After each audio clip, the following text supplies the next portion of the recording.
Olá, é uma satisfação apresentar mais uma atividade, um diálogo promovido pelo IRI, Instituto para a Reforma das Relações entre Estado e Empresa, e uma atividade muitíssimo especial, porque aqui contamos com a presença, com a participação de duas grandes figuras públicas latino-americanas, né? Tenho ao meu lado o sociólogo, matemático, vice-presidente da Bolívia, durante longos e prósperos anos, Álvaro Garcia Linera, um dos maiores intelectuais da América Latina na atualidade, e meu querido amigo Guilherme Boulos, a nossa esperança, o nosso futuro, né, não só da esquerda, mas do Brasil.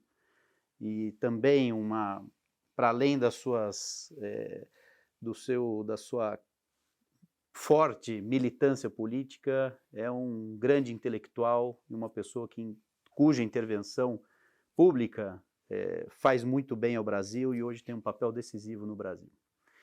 Hoje o que propomos é um diálogo, mas uma leitura, ouvir uma leitura dessas duas grandes figuras sobre cinco perguntas muito objetivas e que com ela ou com elas nós pretendemos revelar duas gerações ou duas ondas progressistas, como o nosso professor Linera aponta tão bem. A primeira onda progressista, de 2000 a 2015, cujo um dos principais representantes é exatamente Álvaro Garcia Linera, e agora uma segunda onda progressista que tem em Guilherme Boulos uma de suas principais figuras. Portanto, é nesse contexto, e até para que avaliemos o aprendizado dessa primeira onda, é que propomos essa conversa, e ouvir essas duas figuras será muito importante para um exercício também de como vai, ou para onde vai rumar o nosso continente. A primeira pergunta, e aí eu tomo a liberdade de dirigir a você em primeiro lugar, Linera, já é possível vislumbrar a identidade dessa segunda onda progressista? Se sim, no que ela se diferenciaria ou deveria se diferenciar da primeira onda progressista latino-americana? No, muchas gracias, Vadim, por la invitación y estar aquí con Guillermo también. Es una pregunta complicada porque estamos en plena ola y es a veces difícil verla a distancia. Pero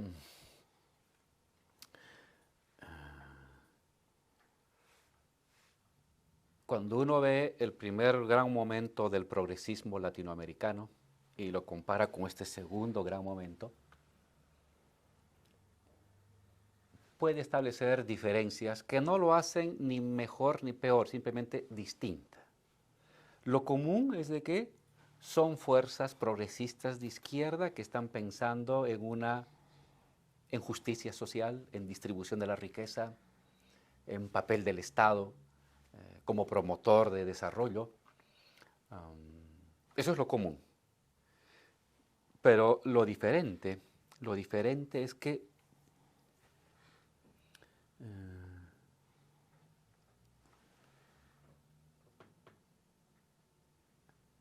tienes tú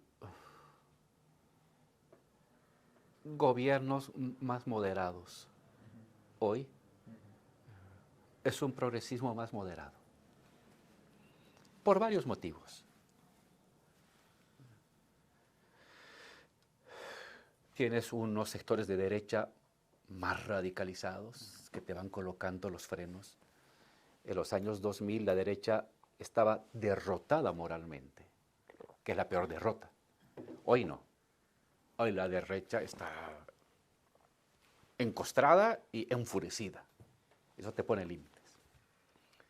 La segunda cosa es que parte de las reformas que se hizo en la primera oleada ya se han cumplido. hemos sacado 70 millones de personas de la pobreza en América Latina en la primera oleada. No es poca cosa. Ha habido más justicia.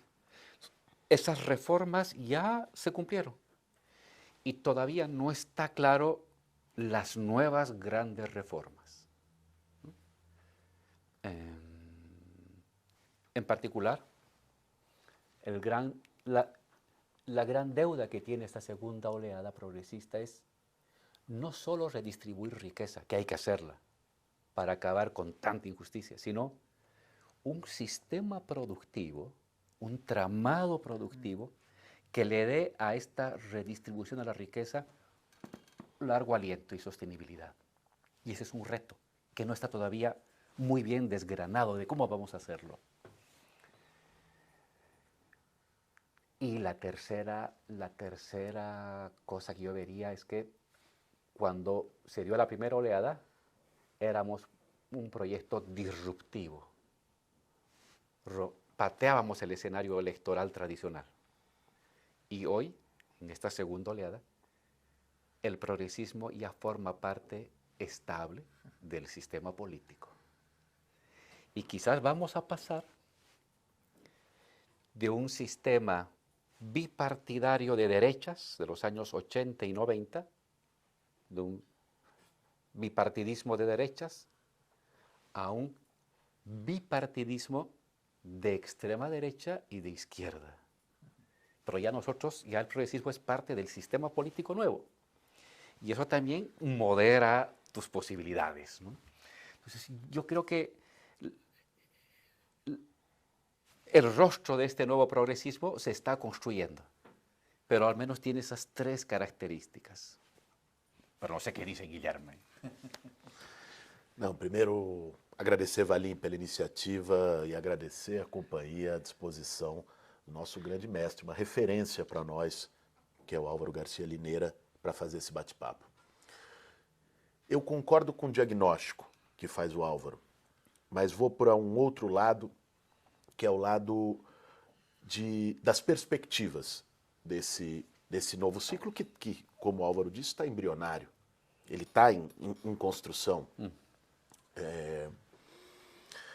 Para falar de uma das perspectivas, para que esse ciclo, inclusive, tenha sucesso, é preciso entender por que entre o primeiro ciclo progressista na América Latina e o segundo ciclo, nós tivemos uma ascensão da extrema-direita, que é mundial, não é só latino-americana, naturalmente, mas a extrema-direita, ela ascende, de um lado, como reação aos nossos avanços, aos avanços sociais, ela mobiliza ressentimento, ela mobiliza ódio, ela mobiliza preconceitos, racismos diante de um avanço popular. E, por outro lado, ela também explora as brechas do limite do nosso primeiro ciclo, que tem a ver, do meu ponto de vista, Álvaro, com também um limite de democratização. A extrema-direita, e digo isso olhando muito o Brasil, ela conseguiu crescer na onda da antipolítica, da rejeição à política, do rechaço popular à política, diferente da Europa e do Norte, onde a extrema-direita cresceu numa ideia de ter o imigrante como inimigo, que não é propriamente um problema latino-americano, a imigração. Então, o problema é que estão roubando nossos empregos e temos que ter um projeto nacional, fazer um muro no México. O discurso do Trump, o discurso da extrema-direita europeia. Aqui não. Aqui a extrema-direita, e Bolsonaro é uma expressão viva disso no Brasil, surge do rechaço à política. E esse rechaço à política encontrou um campo fértil também pela crise de representação, porque a nossa democracia também falhou. Nós tivemos limites democráticos. E eu acho que isso coloca um desafio para que o novo ciclo progressista na América Latina aprofunde a democracia. É claro que eu falo desde a perspectiva do Brasil, e a gente brincava aqui antes que o Brasil tem o vício na integração latino-americana de olhar muito para si mesmo e não se reconhecer como latino-americano. Eu sei que o avanço na democratização do poder, por exemplo, foi muito maior na Bolívia, que vocês conseguiram com a Constituição, do que nós conseguimos aqui. Mas aqui o poder continuou muito concentrado nas estruturas arcaicas e oligárquicas. Nós tivemos muita dificuldade de fazer uma democracia mais participativa, das pessoas serem parte. A Constituição de 88 prometeu uma democratização da economia, dos direitos, e não entregou. E isso gerou também uma certa insatisfação e um ocaso da democracia liberal brasileira. Esse é um ponto que eu acho que nós temos que ter atenção no próximo ciclo, o aprofundamento da democracia. Um segundo ponto que eu queria trazer, a agenda, e o Álvaro tem isso com muita atenção, li o seu livro sobre a esperança, não sei se é o último, do Álvaro, mas estava lendo antes da nossa entrevista aqui hoje, e dá uma atenção muito correta, com a qual eu também concordo, que tem a ver com o modelo de desenvolvimento. O nosso primeiro ciclo se alçou num crescimento econômico, mas com base numa economia primária exportadora, com base nas commodities. Nós precisamos repensar isso para o próximo ciclo. É evidente que nós não controlamos o mercado mundial, as coisas. Se nós somos produtores de commodities, e isso não se vai acabar com o agronegócio brasileiro, não se vai acabar com o gás boliviano, não se vai acabar com o petróleo venezuelano, e nem se deve, não é disso que nós estamos falando. Mas é também pensar um modelo de desenvolvimento mais sustentável no longo prazo. Um modelo de desenvolvimento que nos coloque na vanguarda, e nós temos potencial territorial e estratégico para isso, na vanguarda de transições energéticas, para energia solar, para energia eólica, para a transição de modais de transporte, para uma economia de redução das emissões de carbono, mesmo do ponto de vista agrícola, onde o Brasil se destaca e outros países do nosso continente, para pensar um modelo com menos uso intensivo de fertilizantes e com agroecologia, né, e fortalecimento também da pequena e média produção e não da monocultura.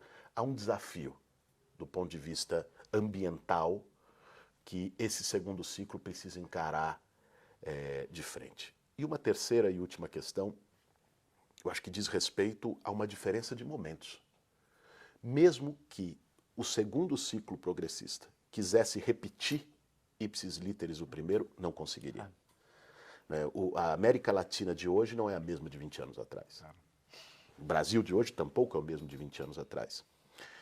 E se por um lado esse ciclo, e aí é onde eu acho que nós temos uma grande contradição, Álvaro, que a realidade coloca para nós e que nós vamos ter que ver como desatar esse nó, se por um lado é verdade o que você diz, que esse ciclo nasce mais moderado porque tem um adversário mais forte, uma direita que não está desmoralizada como estava a direita neoliberal no fim dos anos 90, por outro lado, esse ciclo também nos exige graus maiores de radicalidade.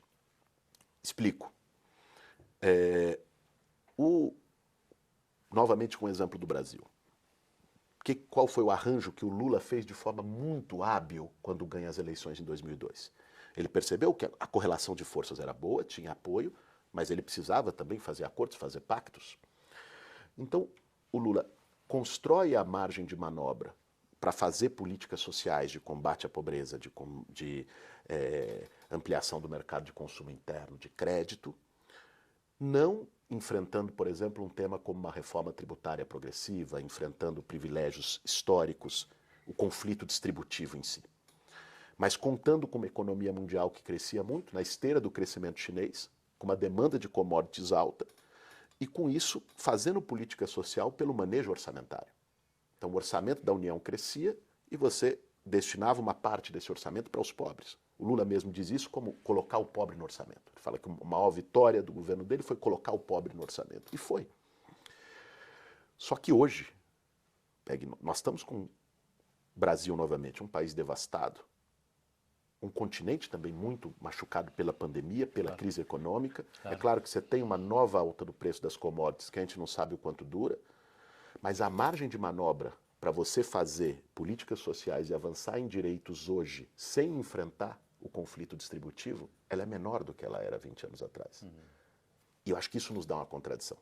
Nós precisamos enfrentar mais e, nesse sentido, ser mais ofensivo em algumas agendas do que fomos, mas, ao mesmo tempo, as condições hoje são também de adversários mais fortes. Do meu ponto de vista, esse é o maior dilema que a segunda onda progressista na América Latina vai enfrentar nos próximos anos. Si me permites. Claro. Di. Guillermo menciona dos elementos que me parecen claves. Todo proceso de ampliación de derechos o de distribución de la riqueza inevitablemente va a generar tarde o temprano algún tipo de reacción anti-igualitaria. Porque puede haber sectores, no necesariamente las grandes élites, sino sectores medios altos que van a buscar adherirse a una pasión por la desigualdad. Pongo el caso de Bolivia. Durante décadas, el acceso a cargos públicos, puestos de gobierno, de ministerios, de compra y venta con el Estado, de alcaldías, lo monopolizaba unos sectores medios, castellano hablantes, blancos, con formación académica universitaria y de familia tradicional. La llegada de Evo significó que los de abajo, la mayoría indígena, porque nuestra Bolivia es un país de mayoría indígena, pero también puede ser de operarios de fábrica o puede ser de afrodescendientes en otras partes, suben, entran a las universidades, se vuelven autoridades, se vuelven cancilleres, se vuelven presidentes. Su identidad indígena o popular les permite acceder a contrataciones para construir escuelas, hospitales, caminos. Es justicia, de abajo hacia arriba es justicia, pero estos ven perder privilegios. Y estos que ven perder privilegios por el ascenso de indígenas, o por el ascenso de operarios obreros, o por el ascenso de mujeres que se empoderan, sienten que su seguridad y sus privilegios se ponen en crisis. Crisis de poder del varón tradicional, patriarcal en la casa, crisis de las familias que accedían a los poderes públicos o a los viajes o a las becas o a los privilegios por el ascenso de gente del pueblo o de indígenas. Y entonces este sector se encostra y da lugar a una derechización de sectores medios. Es decir, todo proceso de igualdad social ha de generar un rechazo a la igualdad. Y el progresismo tiene que entender eso, no para retroceder, sino para políticas de neutralizar esta derechización. Hoy ustedes tienen en el mundo y en América Latina una politización de la clase media, una politización derechista de la clase media alta. Eso es complicado, ¿no? Por los procesos de justicia social. No retrocedas con la justicia social, pero haz políticas de movilidad social también de este sector, porque si no, ahí tienes la base de la extrema derecha. Y eso hay que abordarla también con políticas públicas, no te olvides de ellos. Y el segundo dato, que lo menciona Guillermo, es la pandemia ha modificado la estructura mundial, definitivamente. Y luego el gran encierro, ¿no? Mira, en tiempos neoliberales, la economía crecía del 1 al 2% en América Latina. Con el progresismo crecimos entre el 2 al 4% en promedio. Y a partir del 2015-16 volvemos a caer al 1% y con la pandemia al menos 0,5, menos 8% en promedio. Algo hay que hacer. Es decir, para el progresismo no estaba en nuestros cálculos esta pandemia y esta crisis planetaria que te ha hecho caer el Producto Interno Bruto Mundial, que te ha cerrado mercados, que te ha generado más pobres y más demandas. Entonces, ¿cómo remontar esta crisis que no solamente es latinoamericana, sino mundial? y cómo establecer un nuevo periodo de desarrollo de crecimiento del 2 al 4%. Ojalá, mejor si al 6 o al 8, pero mínimo del 2 al 4. Porque si creces menos del 2%, estás creciendo a menor velocidad que la población. Y al crecer a menor velocidad que la población, estás generando pobreza, ¿no? Entonces, nuestro gran reto es un crecimiento más allá del 2. Y eso te va a permitir políticas redistributivas, ¿no? Entonces, a todos la pandemia y la crisis económica nos ha creado un nuevo escenario para el cual no estábamos preparados, pero el progresismo tiene que tener una propuesta para remontar ese gran bajón que te ha generado la pandemia, el encerrón y ahora la guerra con Rusia, que está obligando a los países del norte a encerrarse, a establecer cadenas locales, a poner barreras comerciales, a pelearse Rusia contra Estados Unidos, Europa contra Rusia, China y Estados Unidos, cada cual se está comenzando a encerrar. Y América Latina tiene que tener la capacidad de plantear un mecanismo que no sea aplastado por ese encierro regionalizado, sino que...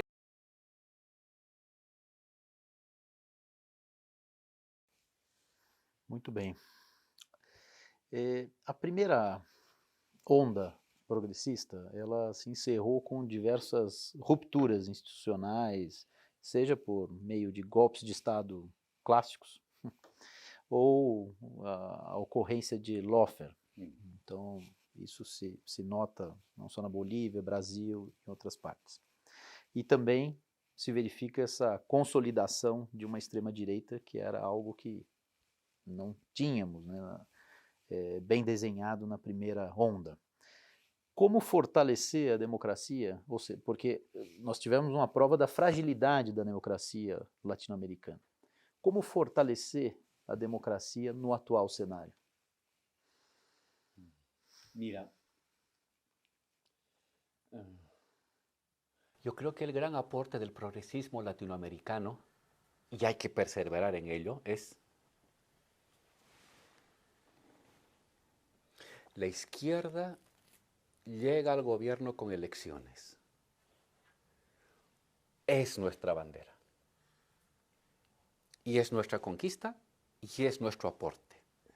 Hubo tiempos en que la izquierda legítimamente buscó otras vías de acceso al gobierno y falló. Pero en tiempos de dictaduras era legítimo en la lucha por otras vías porque no había opciones democráticas. Pero en democracia la izquierda llega al poder con el voto de la gente.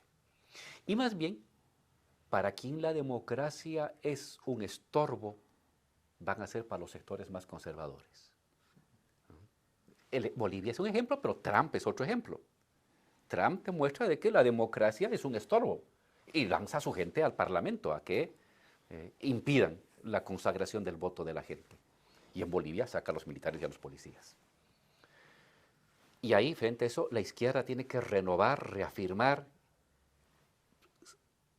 Hay modificaciones y cambios políticos solo por el voto, porque encima el voto se ha convertido ya en un sentido común popular. Es un patrimonio de la gente el voto, ¿no?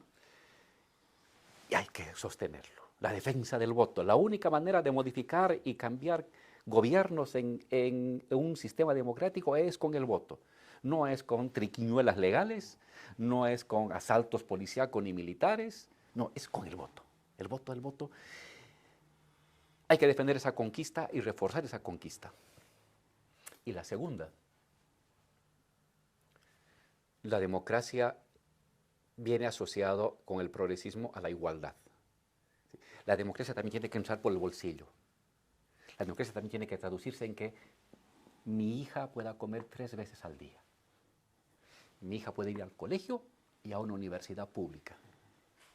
La democracia es también eso. Es el derecho a ejercer mi libre determinación mediante el voto y es el derecho a que pueda comer decentemente, que mis hijos puedan estudiar en un colegio público, que mi hijo pueda ser profesional si es capaz y competente. Y entonces tú tienes no solamente la democracia como participación democrático-liberal, sino la democracia como justicia social y como igualdad. Esas dos son construcciones de la izquierda latinoamericana. A mí se me hacen fundamentales y debemos sentirnos orgullosos de ese aporte y mirar al mundo, al resto del mundo, de los otros países del mundo, con este gran aporte. Entonces tú me decías, ¿cómo fortalecemos la democracia? Aferrándonos al voto siempre y no permitiendo que nadie entre al gobierno que no sea mediante el voto de la gente, el voto popular, y cada vez más justicia social, cada vez más igualdad. La democracia como bienestar de las familias más pobres, más humildes y de todos, pero en particular de los más abandonados y de los más humillados. Muito bem. Eu concordo muito com o que disse o Álvaro. Acho que a democracia é uma conquista, é um patrimônio nosso, e o ciclo de golpes na América Latina é expressão de como uma elite neoliberal selvagem perdeu as condições de jogar o jogo democrático. Né? Saíram de campo, viraram a mesa. E concordo também que não há democracia com fome. Uma democracia possível com fome. Se não há um mínimo de democratização dos recursos econômicos, não há de se falar de democracia política. Ela se torna uma abstração. Eu agregaria 2 pontos. Um é que as nossas formas de democracia representativa, que precisam ser defendidas a ferro e fogo, aliás, foram conquistadas a ferro e fogo. Não é? Às vezes a gente subestima um pouco as nossas liberdades democráticas, o direito ao voto, o direito à organização política partidária, a liberdade de expressão, a liberdade de imprensa, mas elas custaram mortes de toda uma geração antes da minha, que foi torturada, que foi morta, que foi perseguida, que lutou. Nós temos o dever histórico de resguardar essas liberdades, de valorizá-las. Mas à democracia representativa, nós temos que acrescentar a democracia participativa, como parte desse sistema político. Ampliar os nossos mecanismos de participação popular para que as pessoas se sintam mais participantes do processo político como um todo. Porque se a democracia é apenas ir votar a cada 4 anos e depois de 4 anos voltar novamente para dizer se você gostou ou não, ela não pode ser um cheque em branco.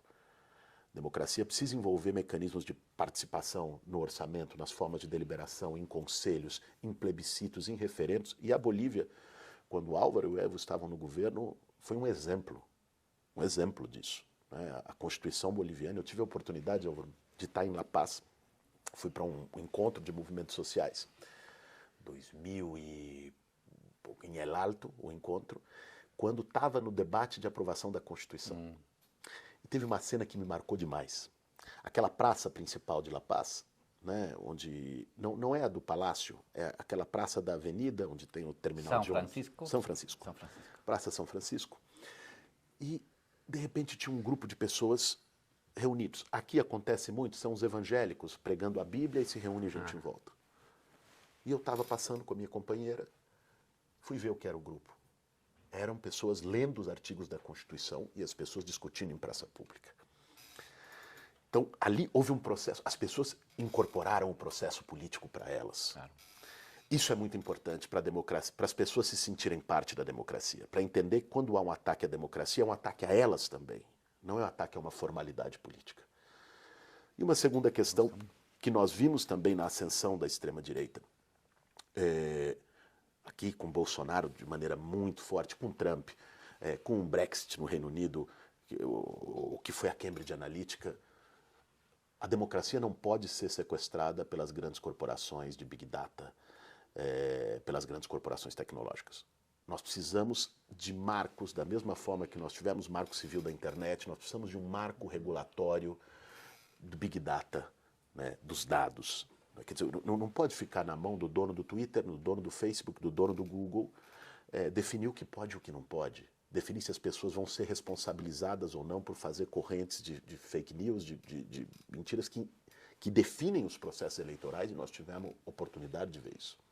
Agora no Brasil está acontecendo uma discussão muito interessante no parlamento, que é o projeto de lei das fake news, que é um debate que está sendo feito em formas regulatórias. E aqui passa longe de censura, que em geral a direita, quando se fala em regulação, censura. Não se trata se trata de poder responsabilizar aqueles que cometem crimes a partir do uso dos mecanismos de massa e de preservar a transparência, né, o sigilo em relação aos dados, a impossibilidade de, como aconteceu aqui no Brasil, chegar um grande empresário bolsonarista e comprar por 8 milhões de reais disparos de WhatsApp para 100 milhões de pessoas, com mentiras absurdas na véspera da eleição e influenciar o processo eleitoral. Então, nós temos que estar mais atentos também ao que é o Big Data, ao que é as formas de manipulação da opinião pública e de processos eleitorais pelas grandes plataformas de tecnologia. E isso precisa ser feito por legislação, isso precisa ser feito por marcos regulatórios. Muito bem. Vamos lá. Eu estou diante de dois grandes conhecedores dos movimentos sociais. Quais são hoje os desafios da mobilização social e em que medida as chamadas lutas identitárias interferem no processo de mobilização social? Mira, no hay mejor pedagogía política que la movilización social para que un gobernante se anime a dar pasos de mayor justicia social. Es una ley. A menos movimiento social, más moderación. A más movimiento social, mayor radicalización. Son así las cosas. En Bolivia pudimos nacionalizar, pudimos cambiar las estructuras raciales del poder, indianizándolas. Pudimos superar el trilema de crecimiento, distribución y equidad que parece nunca coincidir, y le hicimos coincidir, las tres cosas son posibles, con acción colectiva. Entonces, la posibilidad de que el nuevo progresismo dé pasos más audaces va a depender de la gente, ¿no? Uno tiene que tener gobernabilidad en el Parlamento y hay que hacer acuerdos, sumar fuerzas, en fin. Pero también tienes que tener gobernabilidad en la sociedad. Hay dos fuentes de gobernabilidad, la política parlamentaria y la social. Así ha nacido el progresismo. El progresismo no es un partido más del sistema, es una expresión de participación, de esperanza colectiva, ¿no? Y la segunda cosa del movimiento social, su constante politización. A mí me preocupa que hoy estemos asistiendo, después de 15 años de esta oleada progresista, a una politización de las clases medias, pero politización conservadora y muy reaccionaria, y una despolitización de lo social. Eso es complicado, porque cuando uno se dice de izquierda, es una mística, un objetivo, los pobres, los humildes, el país, la justicia social, una misión de vida, no una ambición personal. Eso es clave para la izquierda, porque la izquierda no está compuesta por ricos, no tiene plata para pagar redes, no tiene bancos para contratar consultores. No, somos gente de a pie, vamos en bus, en metro, vivimos de nuestro trabajo. ¿Dónde está nuestra fuerza? En nuestras convicciones. La fuerza de los otros, de los opositores, su fuerza está en el dinero. Y casi siempre ganan los del dinero, pero en momentos excepcionales la convicción gana el dinero. Y ahí viene el progresismo. Y si no hay convicción de abajo, de la gente, de los dirigentes, del político, tu fuerza progresista se debilita. Entonces, por eso la permanente politización de la organización social en los barrios, en la universidad, en las fábricas, en el campo, de ver la vida, la lucha social, el meterse en política porque quieres cambiar para bien tu país, porque quieres cambiar para bien el bienestar de las personas. No es que quieres tú un cargo, un puesto, una oficina. La primera oleada se sostuvo sobre eso y luego comenzó a declinar. Esta segunda oleada tiene que venir con una nueva repolitización de las organizaciones sociales, de abajo, de base, de sus dirigentes, de sus representantes políticos. Y entonces nuevamente construyes una cultura de metas colectivas, de sacrificios y de objetivos colectivos, que es lo que mueve la esperanza de la gente, ¿no? Yo vería esos dos elementos importantes en esta coyuntura de la acción colectiva, del movimiento social. Me parece perfeito o diagnóstico do Álvaro, de que, ao mesmo tempo em que a gente viu uma politização dos setores médios à direita, nós também passamos uma despolitização dos setores populares, e isso é dramático. Isso é dramático. Eu acho que isso, inclusive, nos ajuda a entender o avanço dos setores das igrejas neopentecostais e pentecostais nas periferias latino-americanas. E aí, Álvaro, eu vejo tanto um sintoma de que nós fomos perdendo espaço, a cultura de esquerda, a cultura progressista foi perdendo espaço nos setores populares, em parte porque ela se institucionalizou demais. Em parte, ela deixou de ser aquela cultura militante, aguerrida, de que estava ali nas comunidades, fazendo as rodas, que aqui no Brasil teve um peso da teologia da libertação, como em outros países. E redes de sociabilidade. Porque, veja, a quem as pessoas podem recorrer num bairro, numa comunidade, numa periferia, para resolver os seus problemas? As igrejas neopentecostais, elas ocuparam um espaço que a esquerda deixou de ocupar. E não existe espaço vazio. E elas criaram redes de sociabilidade. Redes, inclusive, muito relevantes, até de solidariedade, de apoio mútuo, de encontros. É impressionante os vínculos territoriais que elas criaram. E muitas vezes lideradas por figuras ligadas a ideologias de extrema-direita conservadoras. Lá, teve um dos fundamentalistas que teve um papel no golpe, não sei se ele era pentecostal. Não. Não, era católico no caso. Em um caso e em outro, não me acordo. Aquele que invadiu o palácio com a Bíblia no golpe. Católico. Católico. Mas um fundamentalismo religioso que Sim. ocupou esse espaço. E aqui o crescimento da população evangélica. O que eu acho que cabe a nós, e a esquerda latino-americana, aliás, a América Latina no século XXI, tem uma tradição muito potente de movimentos territoriais. Ou seja, o sindicalismo perdeu força no nosso continente. E perdeu força também como expressão de uma desorganização neoliberal no mundo do trabalho, onde as identidades coletivas das pessoas são mais difíceis de se estabelecer na relação de trabalho estável e formal. E elas se estabelecem na comunidade, no território. Então você teve na Bolívia, que eu tive a oportunidade de conhecer e fiquei encantado com a organização local das ferrovias lá em El Alto, os piqueteiros na Argentina também com uma organização territorial, aqui o Movimento Sem Teto no Brasil, com uma construção de comunidade, de redes de solidariedade, de redes de integração, e que devem ser potencializadas. Esse papel territorial do movimento social, quando a esquerda está no poder, precisa ver isso como um ponto, como disse muito bem o Álvaro, de estímulo, e não como uma ameaça.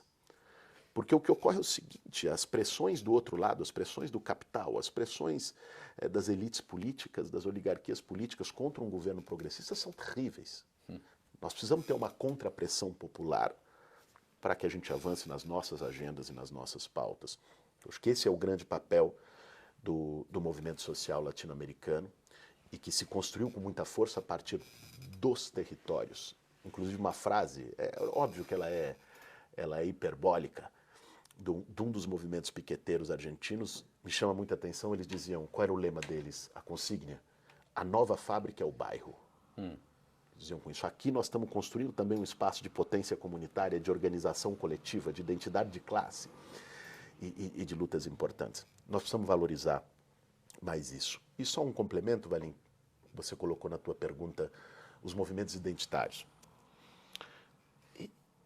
Eu tenho até algumas ressalvas de nós colocarmos nesses termos. Eu acho que são movimentos que se organizaram e ganharam muita força cada vez mais em lutas contra opressões históricas e que são opressões transversais à questão da classe.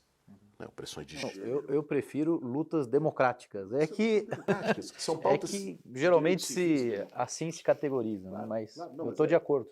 Então, pautas raciais, pautas de gênero, pautas de diversidade sexual, de identidade de gênero. Sabe, eu acho que às vezes há um conflito entre nós que viemos de uma esquerda mais focada no tema da luta social distributiva, da luta de classes, com novos movimentos, com muita potência. E eu acho que primeiro nós precisamos entender que muitos desses movimentos não são de minorias. O movimento negro no Brasil é um movimento de maiorias. A maioria da população brasileira é negra. O movimento de mulheres é um movimento de maiorias. E isso deve nos dar uma dimensão de incorporar transversalmente as nossas agendas e as nossas pautas essas questões. Porque se nós não fazermos, se cria um sectarismo que se retroalimenta, dos dois lados. Se cria um sectarismo, de um lado, de uma esquerda com foco na pauta da desigualdade distributiva, tratando essas lutas como lutas menores. E, de outro lado, um conjunto de movimentos muito legítimos, fortes e potentes, se sentindo não reconhecidos nessa luta da esquerda e dizendo, então é nós por nós mesmos. E aí nós criamos uma dificuldade de integração que eu acho que é o pior caminho e que, por vezes, se tangencia esse tipo de saída. Eu acho que a melhor forma é construir uma integração e um diálogo entre esses vários tipos de movimento, reconhecendo a sua legitimidade, reconhecendo a sua autenticidade, o seu lugar, a sua expressão, e buscando como pautas transversais, e não como uma luta pontual em que, às vezes, se tem uma relação ambígua no campo da esquerda. Muito bem. Para encerrar, ambos falam muito de esperança. Como despertar e conduzir as esperanças num mundo de profunda desesperança? Mira,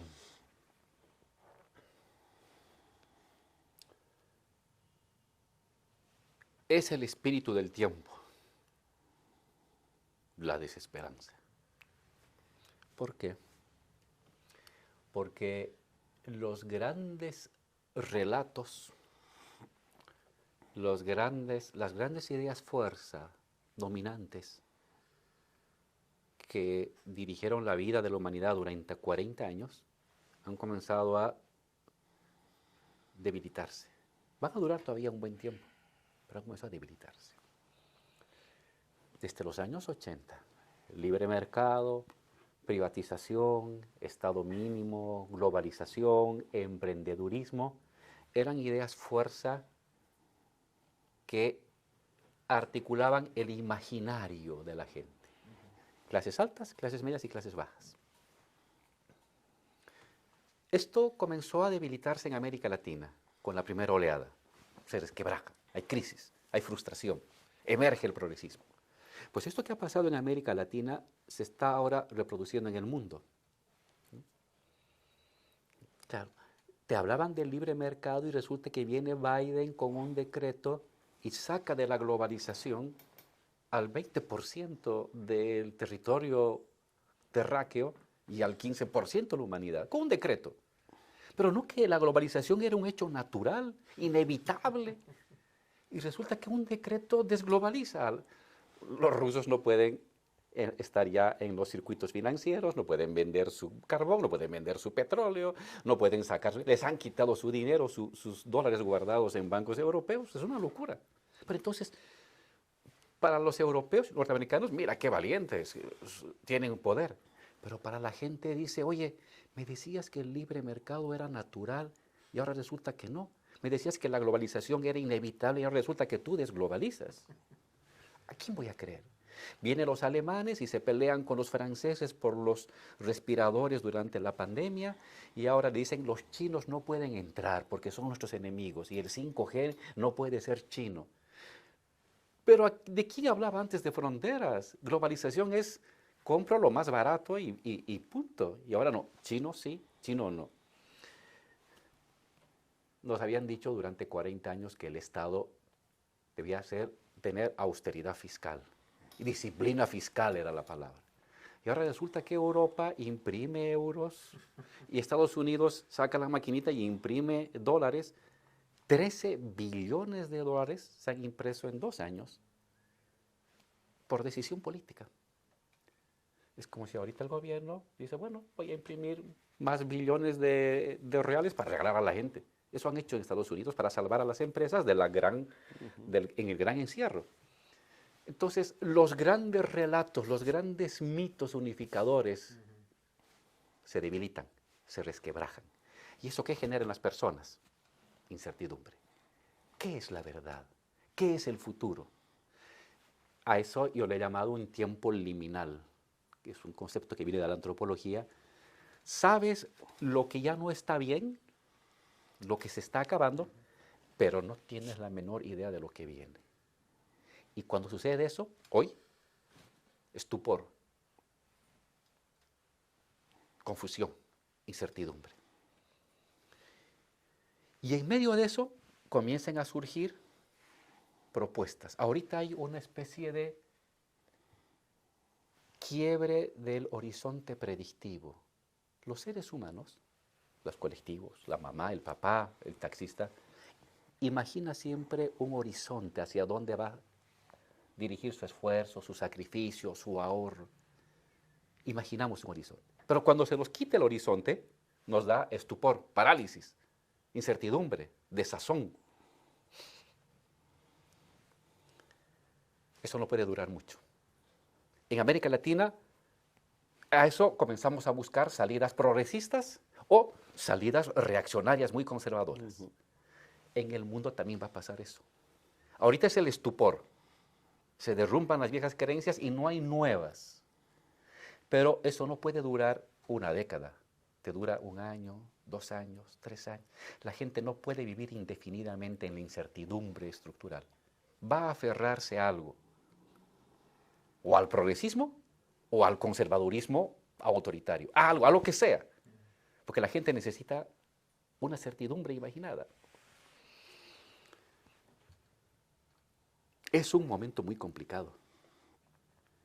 Y ahí, la fuerza política, capaz de diseñar una esperanza colectiva, de dar certidumbre,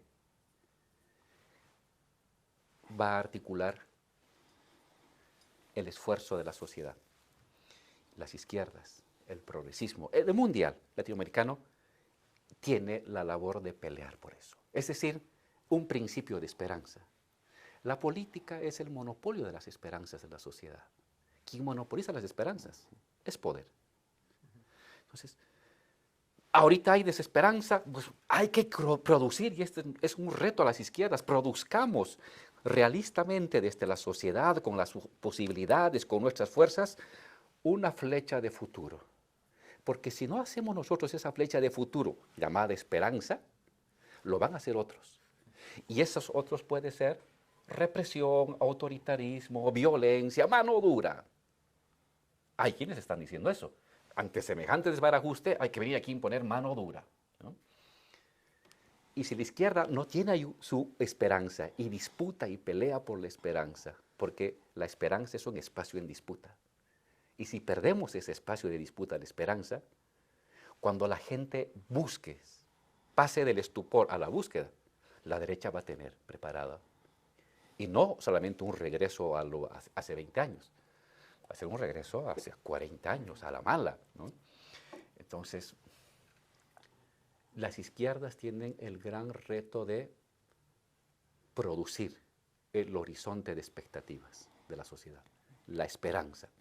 Y yo creo que estamos en condiciones, lo estamos comenzando a hacer. América Latina fue la que se adelantó al mundo en los debates de globalización, desglobalización, progresismo, y ahora se adelanta a una búsqueda de un proyecto duradero de organización de la economía, de la cultura y del Estado. Creo que esta segunda oleada progresista es un segundo esfuerzo por la esperanza de largo aliento. Entonces, démosle sostenibilidad a esa esperanza. No solamente pensemos en 4 años, en cómo distribuimos la riqueza, no. ¿Cómo distribuimos la riqueza para que la sociedad latinoamericana pase de 180 millones de pobres a 20 millones de pobres?